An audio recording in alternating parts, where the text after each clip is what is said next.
Hello, fearless fundraisers. This is Benjamin Farrell of Custom Benefit Auctions, and it's time to buckle up for a new episode of Raise Nation, the one and only podcast made to inspire fundraisers like you to continue making impact in our communities, building better tomorrows, and exchanging ideas.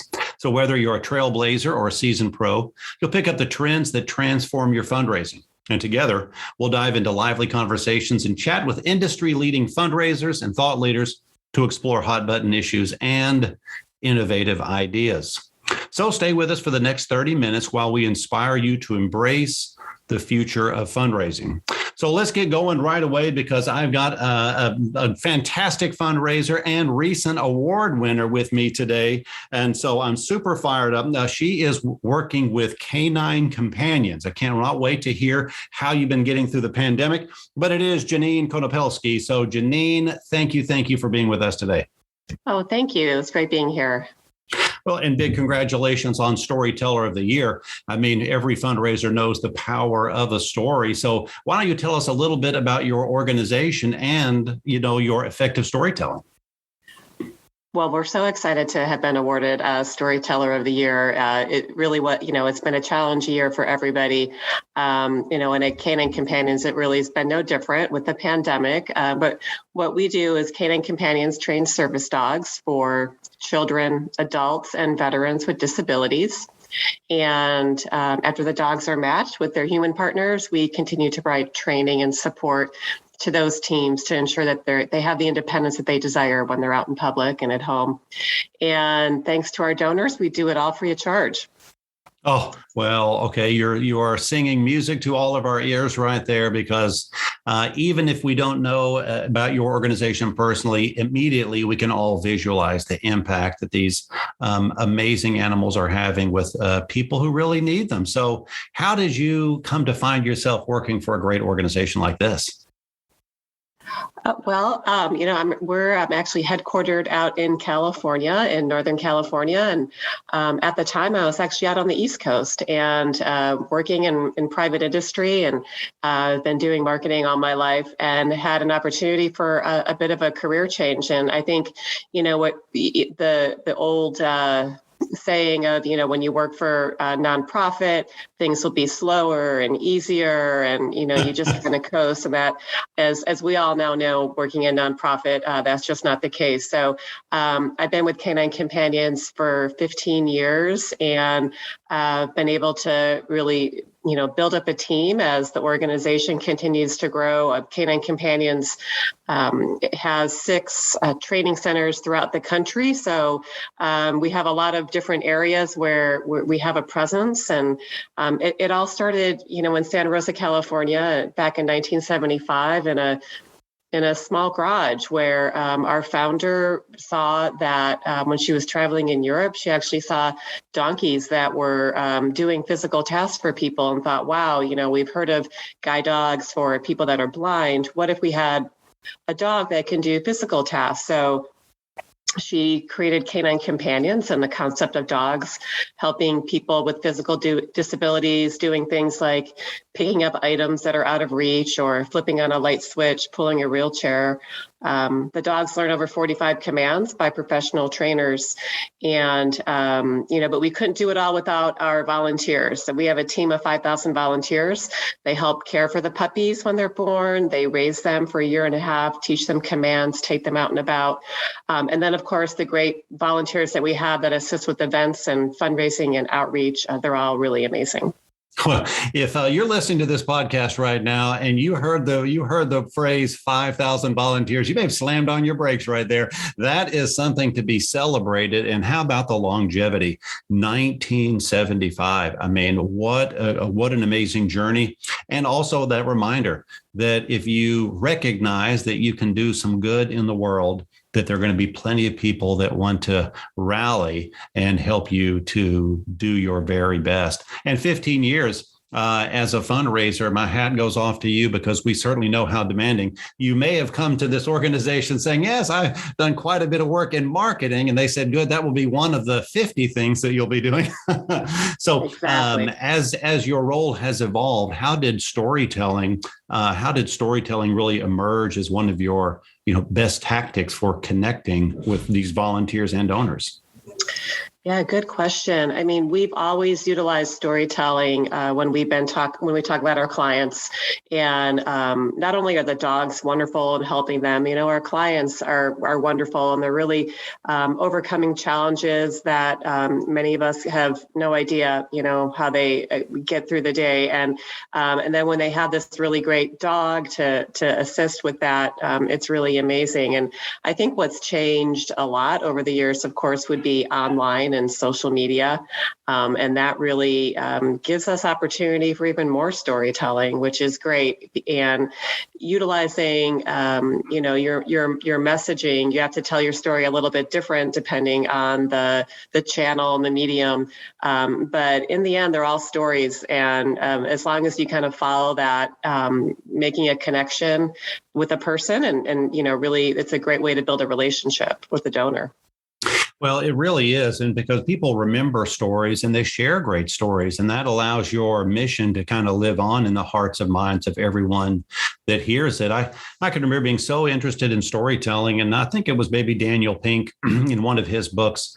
He said one of the great storytelling methods has been mastered by, one of the California companies, Pixar, right? Pixar and all their great stories. He said they follow this model, and every story is told the same way, which is, once upon a time, this was someone's condition. And it was this way each and every day until one day, which was maybe the obstacle, something to overcome. And because of that, there's a little change there. Because of that, they needed help. They needed support. They needed something. And then along came the hero. The hero helped them on this journey until finally, yes, here is the outcome. So I'm wondering if you have some sort of model of storytelling or a framework. So if someone is maybe new to fundraising, they said, I just don't know how to get concise or the best way to tell a story. Do you have a framework or a guide that someone who's listening now could follow to help them? Well, I think, it's all about the story arc, right? And you really described it there. So you want to build that connection. So you need to be relatable in some way. For me, when I first came to Canine Companions, it was, I had a young child who's grown now. It was all about these children and, oh my goodness, what these parents go through to try to ensure their children have independence. So, starting at the beginning and getting to know and understand the situation and, sort of the space that they're currently in and then take them through that experience of, for us, it's sort of what it takes to apply for a dog and the weight and, then coming to our training classes and like, which dog am I going to get?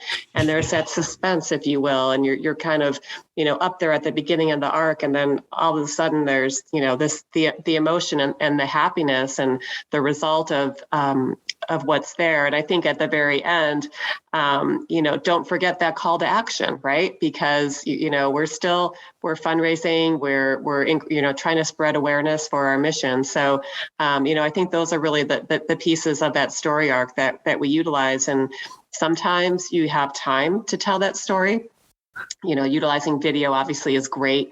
But other times, you have a really brief Instagram story or, a really short Facebook post. Like you need to be able to edit and flow that. So it's, detailed when you can be, maybe in a direct mail letter, but then a little bit more brief when you're trying to really increase awareness in a different medium.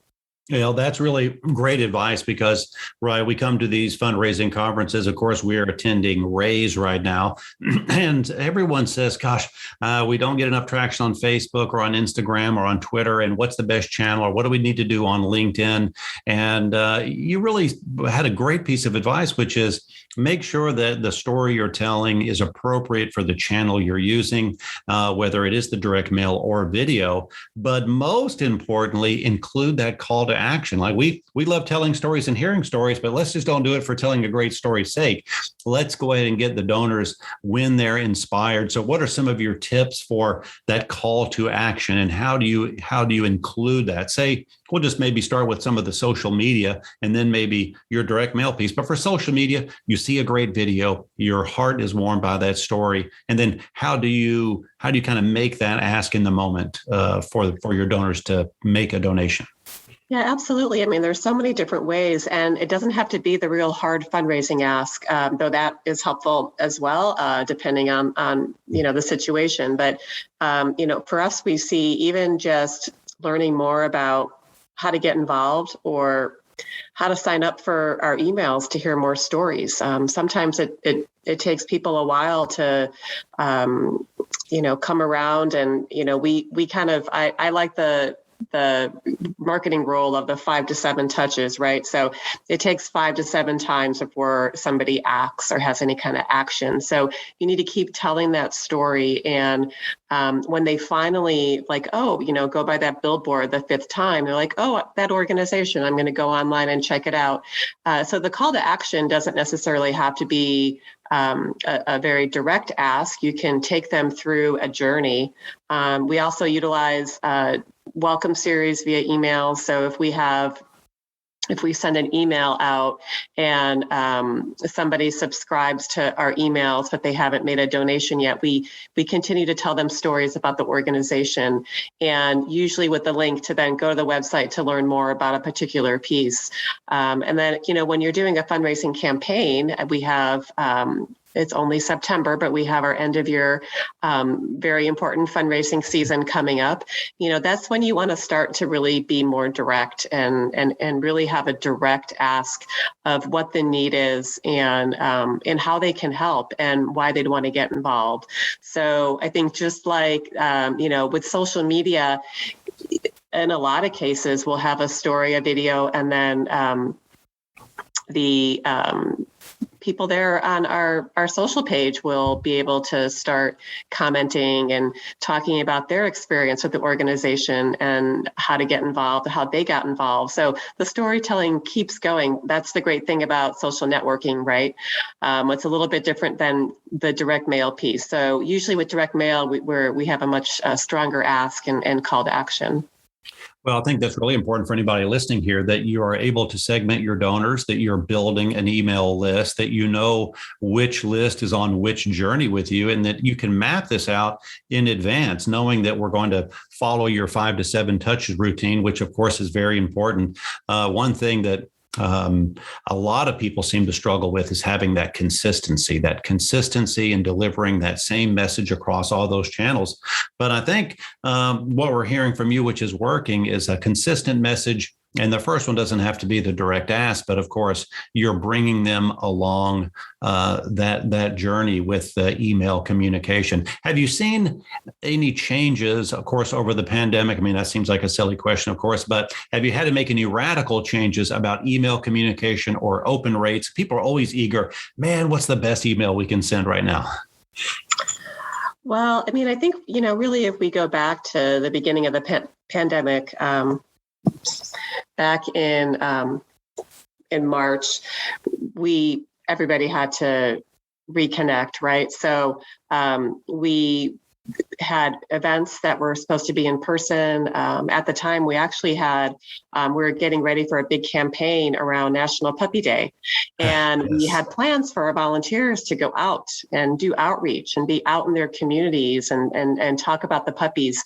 And then, of course, that changed. So when we had to then go to more of an email campaign and to try to do all of that online, click-through rate became really important.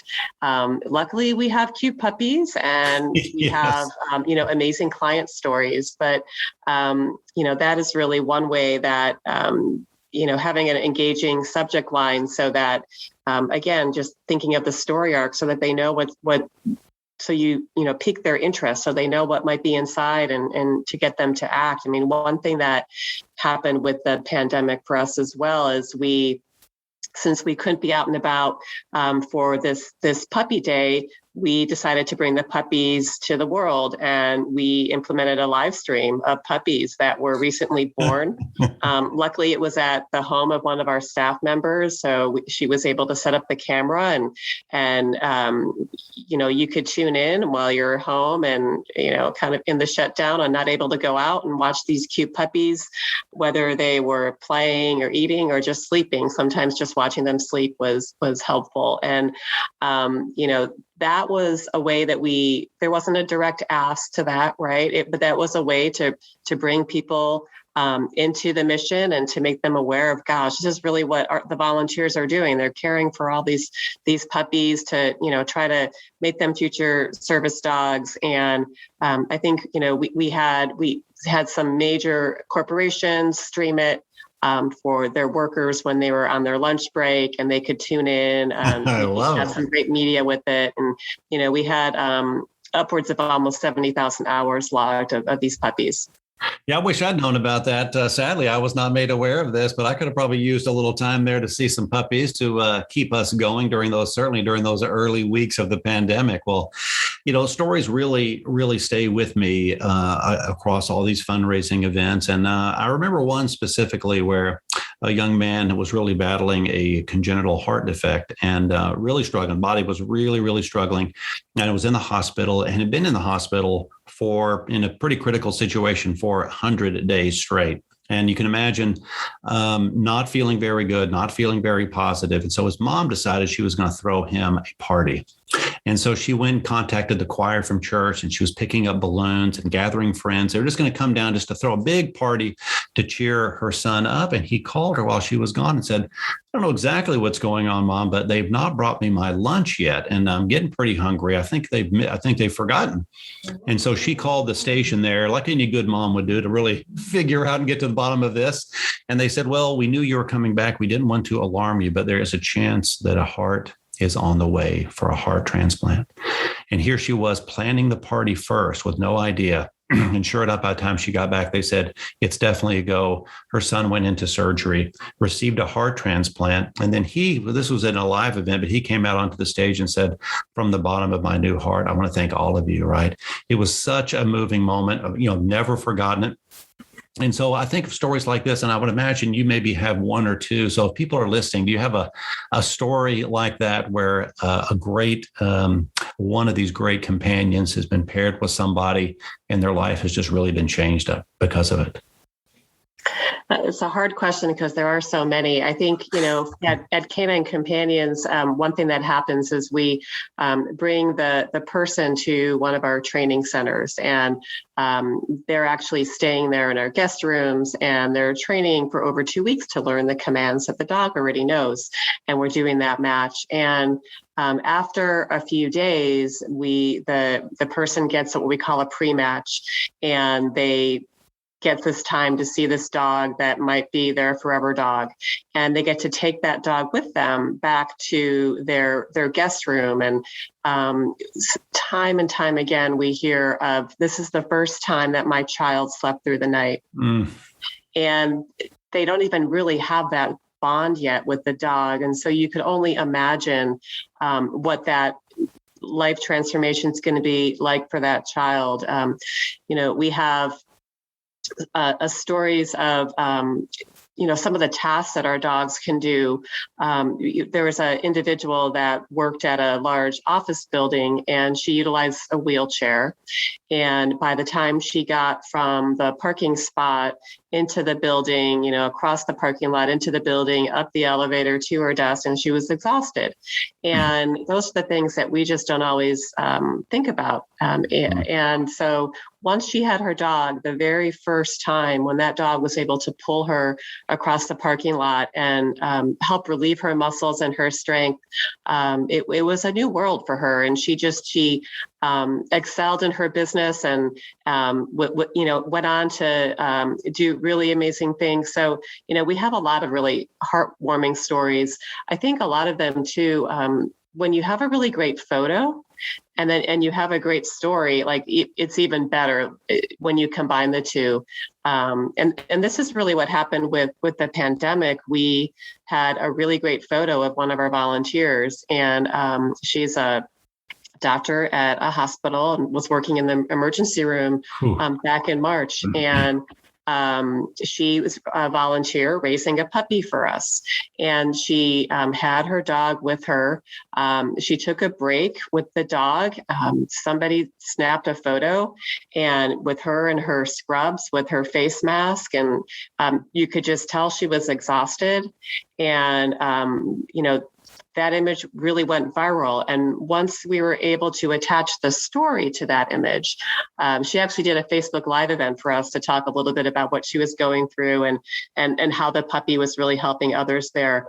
But once we were able to connect that photo to the story, that's when the awareness really kind of kicked off. So, the stories are everywhere. It's happening with our clients. It's happening with our volunteers. And I think, we like to tell our volunteers when they're trying to explain the organization and, why they volunteer at Canine Companions or why they're a donor at Canine Companions, to tell the story that they know. Everybody, within the organization sees our stories, hears our stories, reads them, and there's usually one that really resonates with them, and that's the kind of information that continuing to share and telling your personal experience is really the best. Well, I mean, so absolutely true. And so you think about the stories. I mean, oftentimes in the world of nonprofits, we may focus on one area. Maybe that's the person who is receiving the benefit of the service you're providing. But of course, let's not overlook the stories of transformation within the staff, the stories of transformation within the volunteers. I mean, our volunteers are, of course, one of our greatest assets. And I think it just reminds us of that basic human need that we have to contribute. I mean, there is a real power and significance when you realize you're doing more for others than you are for yourself. I think that's where so much personal growth happens, where you have the greatest rewards. I mean, I'm often reminded, this is probably an old story for so many people, but the gentleman who I saw him speak, and he said, I've been very successful in business. I don't mind saying that he may have been a billionaire at that point, certainly a multimillionaire. He said, so I went out, and he goes, I wasn't very happy though. And so I went out and bought a bunch of stuff. He said, I thought all this stuff that I would have would certainly make me happy. He said, and then it did for a little while, and then it didn't. So I bought bigger, better stuff. I got a bigger boat, and I got a second house.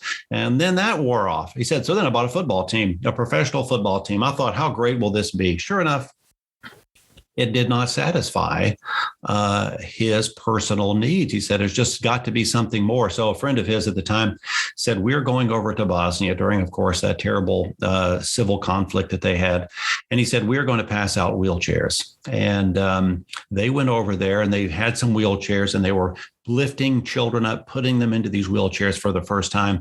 And one person grabbed this gentleman around his neck, one young person, talking 100 miles an hour, nonstop talking. And he said, what's he saying? Is everything okay? What is he saying? He said, well, this young man is telling you that he wants to memorize your face, so when he sees you in heaven, he can thank you one more time. And he said, everything in my life changed at that moment. Came back to the United States, founded the Wheelchair Foundation. Who knows what they've given now? Last time I checked, it was like 1.2 million wheelchairs. So I think it's so important that everyone listening, keep telling those stories, not just for the people you serve, but the people who are also serving you. So your volunteers, I got to ask this, because I mean, the volunteers are the driving force. What is one of the ways, obviously your story's out there, you've been around since 1975, but what is one way that you are recruiting great new volunteers? Well, we do normally through events, right? So normally you need a big manpower of volunteers when you're implementing events, and we're trying to keep that going, and even in the virtual world. So we do utilize the do-it-yourself fundraising website online, where people could go in and create their own sort of peer-to-peer activity.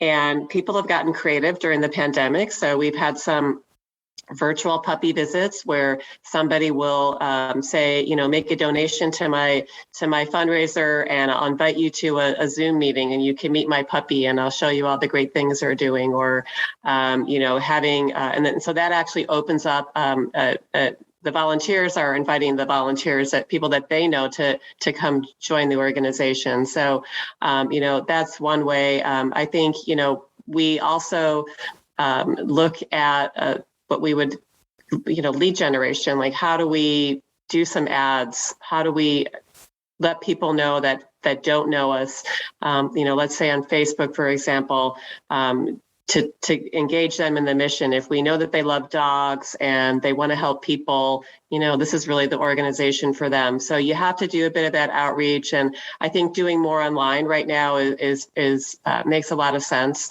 Hopefully, when we're back more in person, we'll begin with the usual ways of capturing people during our events. And then, also, Ben, just back to what you were saying about that wonderful story. I think, organizations should really tell their donor stories. Mm-hmm. Like, it's important to tell your client stories, and you need to tell your volunteer stories, but the donors are coming to you for a reason. They have their own story, and make sure that you're including that in your plans when you're working on your communication plans. Oh, absolutely. Absolutely. Great advice. And, Raise is all about events. So our Raise conference here, Monday and Tuesday, all about fundraising events. So I'm sure people are wondering, sounds like you did some peer-to-peer, which is great. You are diversifying the ways that you're connecting, which of course is useful and helpful.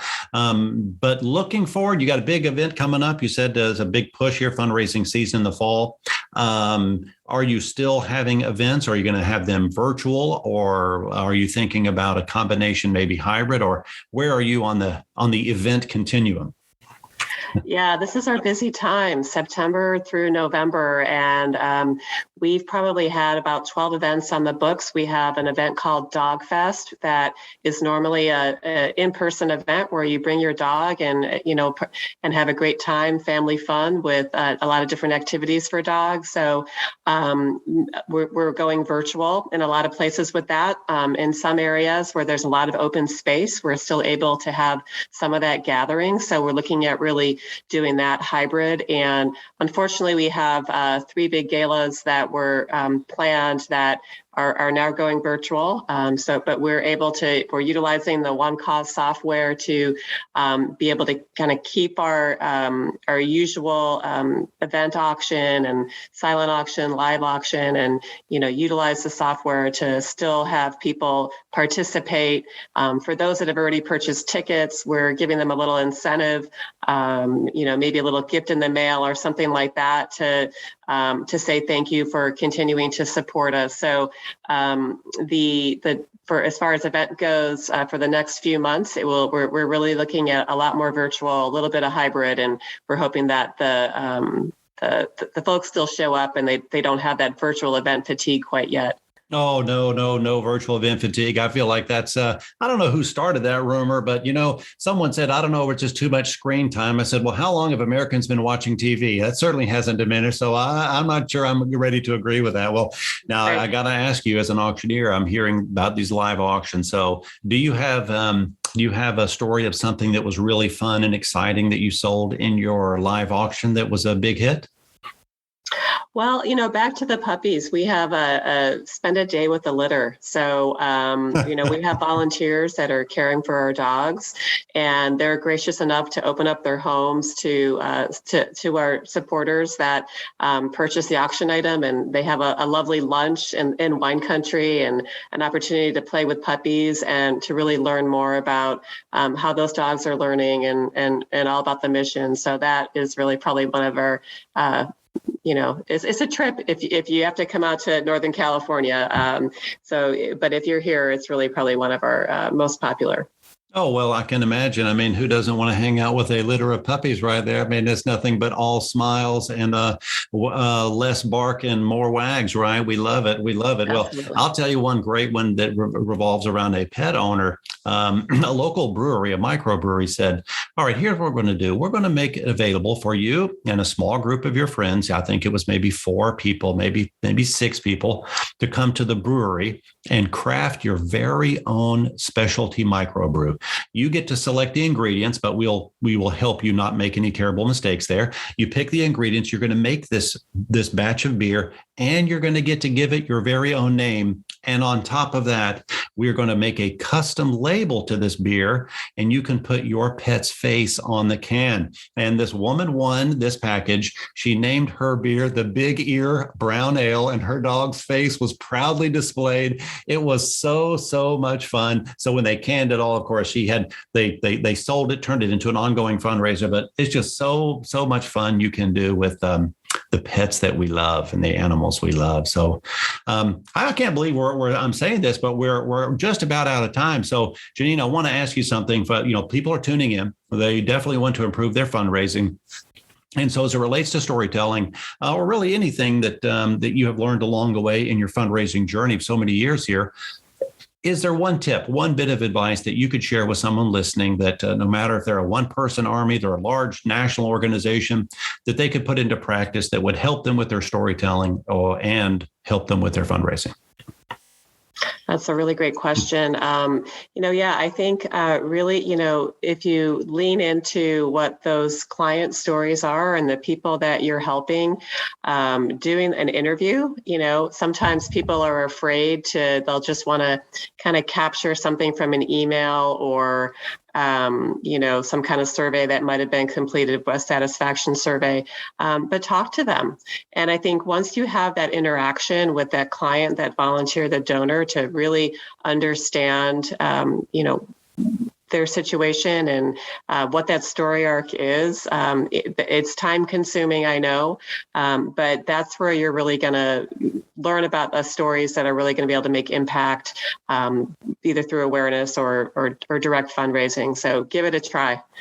Give it a try, everyone. I know you're listening. You hear it, write it down, mark it down, and get on your calendar and schedule when you're going to have your next interview. Because, right, you don't know unless you ask. And so many times when you ask the great questions, we were always wowed and amazed with the answers.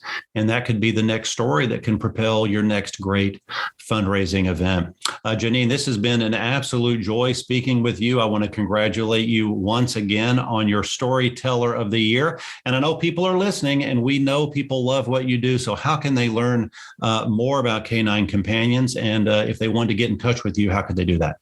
Oh, thank you so much. We're so excited to be named Storyteller of the Year. Our team has done such a great job getting us there. And you can visit our website at canine.org. We're on all the social media channels, again, canine.org or at Canine Companions. I'm on LinkedIn, and we're really happy to be able to share any tips and help others really tell the great story. Well, canine.org. Let me just go ahead and salute whoever grabbed that. That's a great title. I'm sure that would be in high demand in today's website title and domain name. So congratulations. Janine, really thank you so very much for sharing all your tips and stories. Congratulations, of course, again, on your award. And Fearless Fundraisers, unfortunately, that is all the time that we've got today. Excuse me. I want to thank you all for listening, tuning in. We hope that you enjoyed today's Raise Nation topic and your daily dose of fundraising inspiration. I'd like to thank our sponsors, One Cause, for making this episode possible. One Cause is driving the future of fundraising with easy-to-use software solutions that help nonprofits connect with donors. So be sure to check them out at onecause.com. And so on behalf of my amazing guest, Janine, today, this has been Benjamin Farrell. I want to thank you all for joining us. Thank you so much for joining us. And until next time, stay fearless out there, everybody. This has been Raise Nation Radio. One Cause is the proud sponsor of Raise Nation Radio and your daily dose of fundraising inspiration. One Cause is driving the future of fundraising with easy-to-use software solutions that help nonprofits connect with donors. Day in and day out, One Cause puts your cause at the center of everything they do. Let One Cause power your fundraising.